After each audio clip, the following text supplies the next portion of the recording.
Hello, everybody, and welcome to Tempest Productions. Today we're talking about voting in America.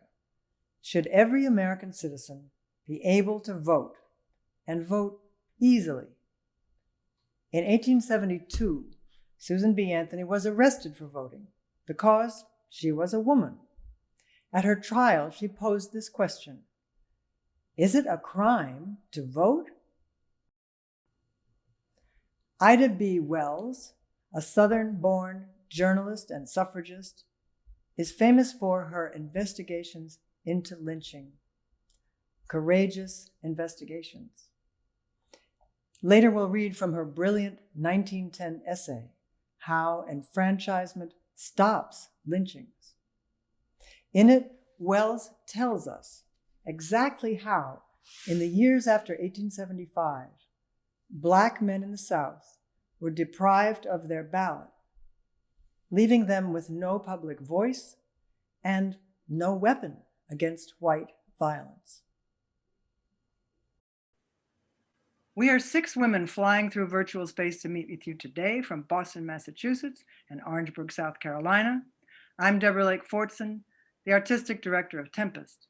And with me today are Magali Neff, Susan Thompson, Candace Hilton, and Abria Smith, and our historian, Kibibi Mack Shelton. We 6 women are asking the question Susan B. Anthony asked in 1873, 147 years ago, when she was arrested for voting. Is it a crime to vote?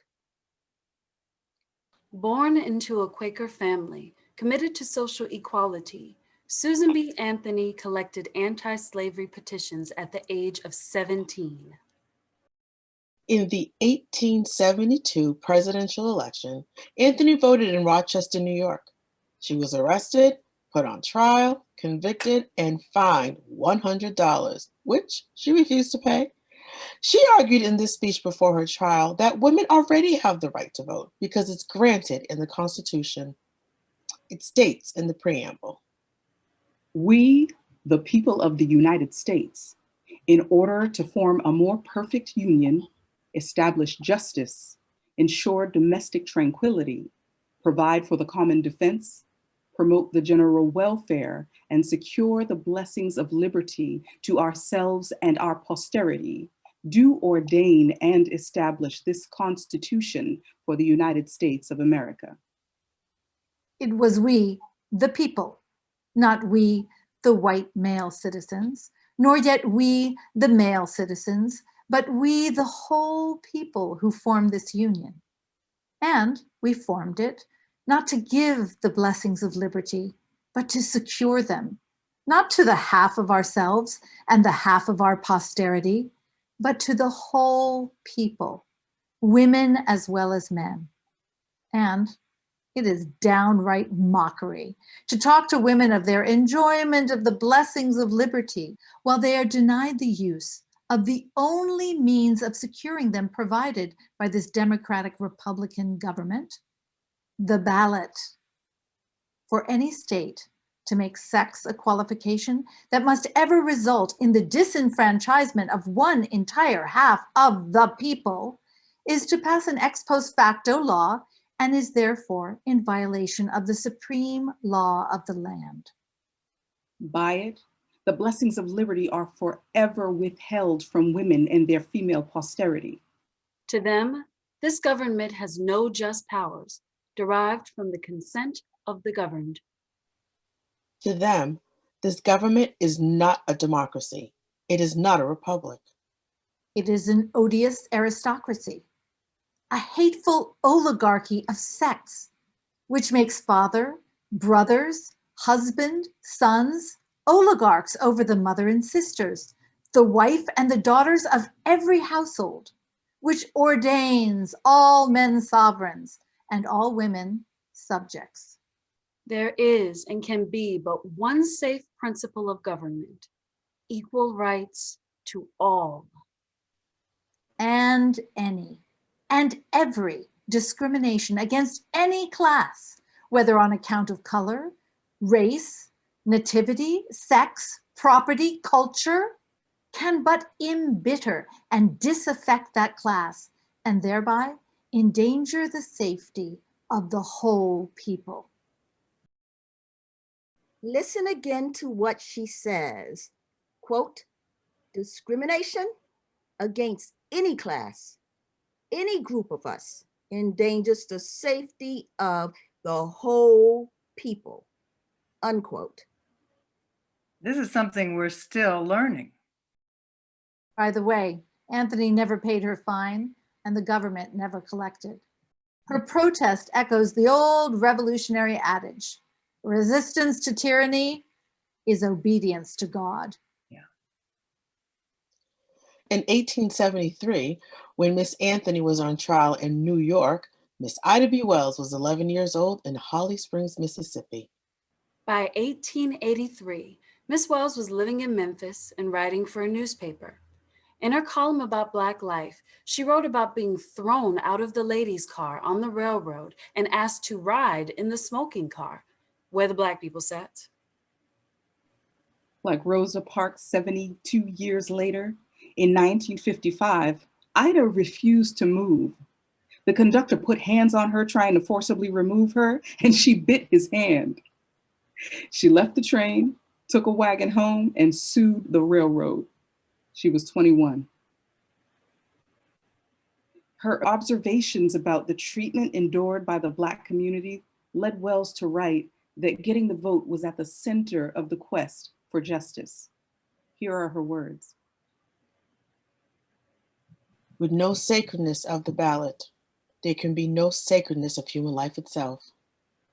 For if the strong can take the weak man's ballot, when it suits his purpose to do so, he will take his life also. Having swept aside the constitutional safeguards to the ballot, it is the smallest of matters to sweep aside safeguards to human life. Thus, trial by jury for the Black man has become a mockery, a plaything of the ruling classes and rabble alike. The mob says, this people has no vote with which to punish us or the consenting officers of the law. Therefore, we indulge our brutal instincts, give free rein to race prejudice, and lynch, hang, burn them when we please. Therefore, the more complete the disenfranchisement, the more frequent and horrible have been the hangings, shootings, and burnings. Chicago, 1910. This was from Wells's essay, How Enfranchisement Stops Lynchings. It is the culmination of her years of investigative reporting into the causing of lynchings. She began her inquiries in 1892 when one of her closest friends was jailed and then lynched for no apparent cause. She undertook investigative research, traveling throughout the South, employing a detective assistant, and publishing books that detailed event by event the reasons given for the attacks and the circumstances of each assassination. Wells discovered that most of the men lynched were not accused of rape, as white supremacists asserted. After she wrote an editorial challenging the white Southern view that Black men were raping white women, Wells's newspaper was burnt down and she was threatened with lynching. She never went back to Memphis. She settled in Chicago and continued her investigations, writings, and speeches against lynching. By 1901, there had been hundreds of New Terror lynchings, and white Southerners had succeeded in stopping most Southern Black men from voting. In this part of her essay, Wells chronicles the laws and practices that were used to disenfranchise Black men. These are Ida B. Wells's words from 1910. The flower of the 19th century civilization for the American people was the abolition of slavery and the enfranchisement of all manhood. Here at last was squaring of practice with precept, with true democracy, with the Declaration of Independence, and with the Golden Rule.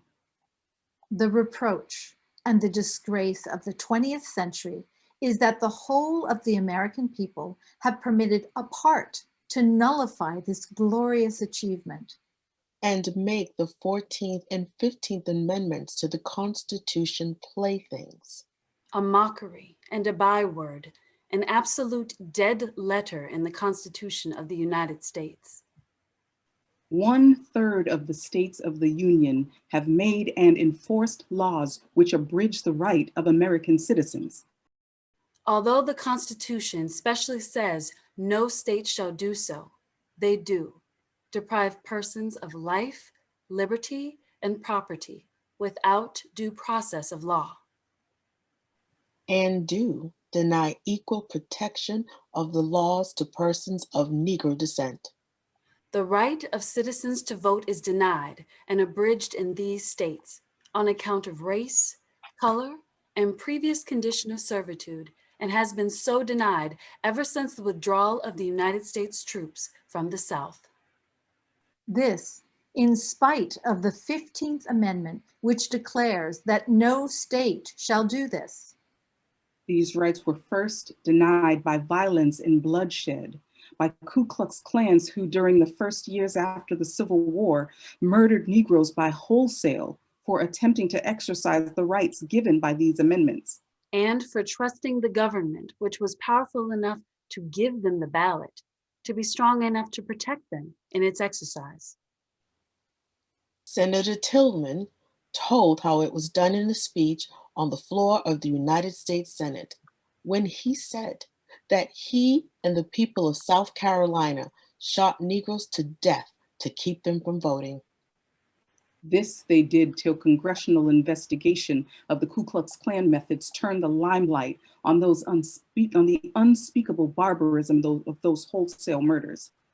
The South changed its tactics after the investigation, but never once let up on its aim to nullify and finally abrogate these amendments and rob the Negro of the only protection to his citizenship, his ballot. Did the Southern states actually pass laws to take away the Black man's vote? No, that would be unconstitutional. Here's what had happened in Welles's lifetime. After the war, in the short period we call Reconstruction, the Republican Congress passed constitutional amendments to abolish slavery, to make all Black Americans new citizens of the United States, to give all Black men the right to vote.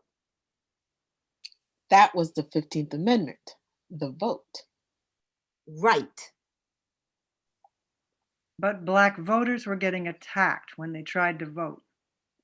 So Congress passed the Enforcement Act of 1870 that guaranteed federal protection to Black voters from violence and protection against having their votes thrown out.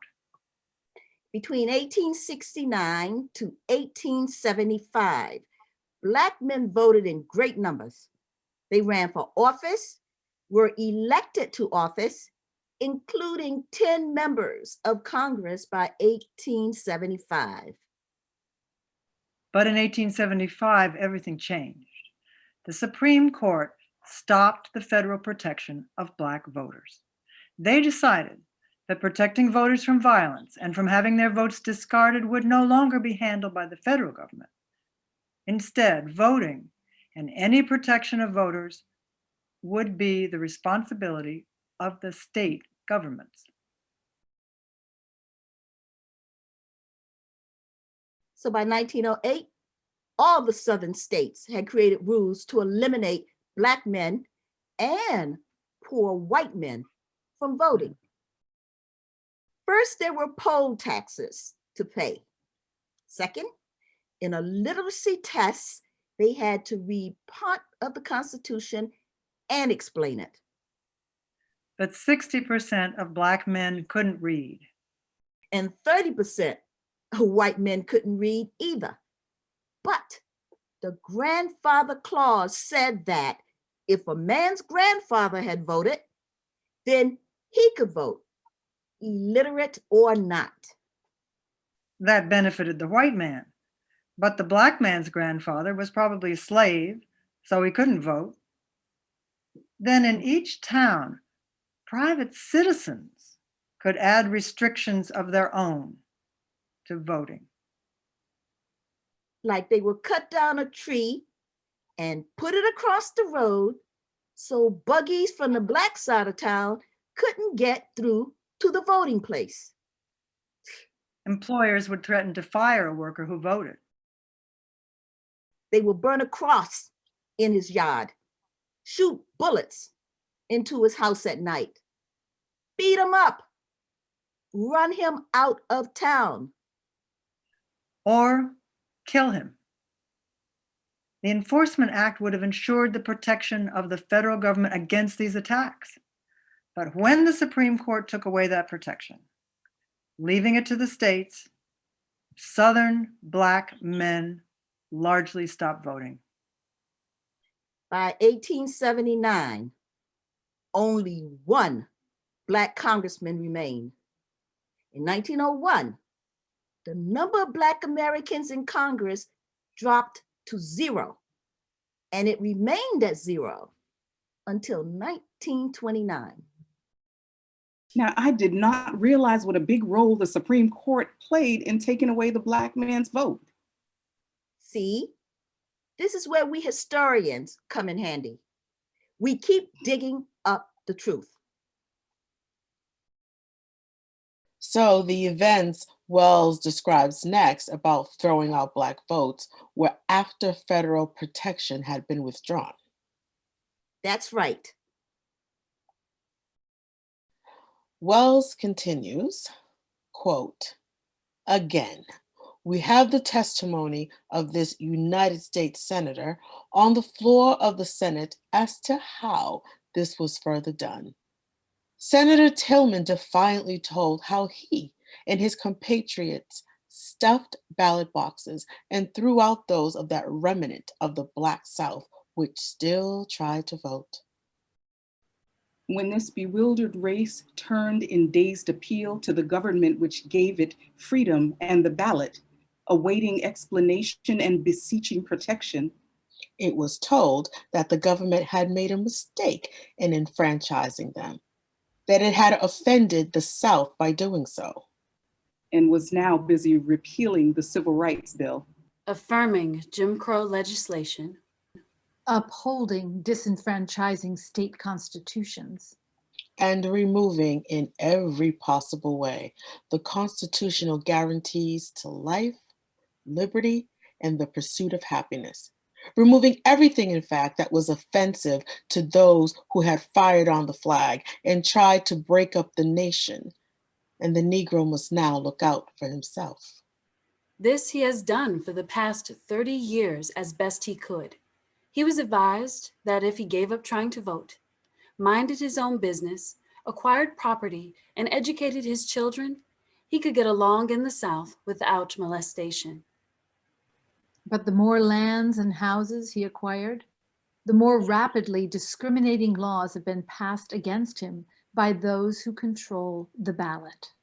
And less protection is given by the laws for his life, liberty, and property.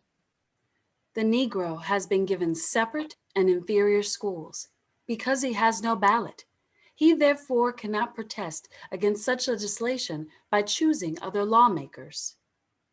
the more he sends his children to school, the more restrictions are placed on Negro education. And he has absolutely no voice in the disposition of the school funds his taxes help to supply. His only weapon of defense, the ballot, has been taken from him by legal enactment in all the old Confederacy. And the United States government, a consenting Saul, stands by holding the clothes of those who would stone and burn him to death, literally and politically. With no sacredness of the ballot, there can be no sacredness of human life itself. For if the strong can take the weak man's ballot, when it suits his purpose to do so, he will take his life also. Having swept aside the constitutional safeguards to the ballot, it is the smallest of matters to sweep aside safeguards to human life. Thus, trial by jury for the Black man has become a mockery, a plaything of the ruling classes and rabble alike. The mob says, "This people has no vote with which to punish us or the consenting officers of the law. Therefore, we indulge our brutal instincts. Give free rein to race prejudice. And lynch, hang, burn them when we please. Therefore, Therefore, the more complete the disenfranchisement, the more frequent and horrible have been the hangings, shootings, and burnings." Chicago, 1910. Thank you, Ida B. Wells. And thank you, Susan B. Anthony, for lighting the way. these two women were extraordinary writers and fighters. It takes an army of ordinary people to make change last. we can all be ordinary heroes. Anthony and Wells thought that if we all voted, we could create a system that represents everyone. If we all raise our voices, can we finally fully enfranchise all the citizens of the United States? Without that full roster of voters, this is not a democracy. This is not a republic. What these women are saying remains as powerful and relevant now as it was then. Hearing their forceful words, seeing their persistence through lifelong battles can give us courage and spirit to carry forward their work, to build a true democracy. I am Ida B. Wells. I am Ida B. Wells. I am Ida B. Wells. You are Ida B. Wells. You are Ida B. Wells. You are Ida B. Wells. I am Susan B. Anthony. I am Susan B. Anthony. I am Susan B. Anthony. You are Susan B. Anthony. You are Susan B. Anthony. You are Susan B. Anthony.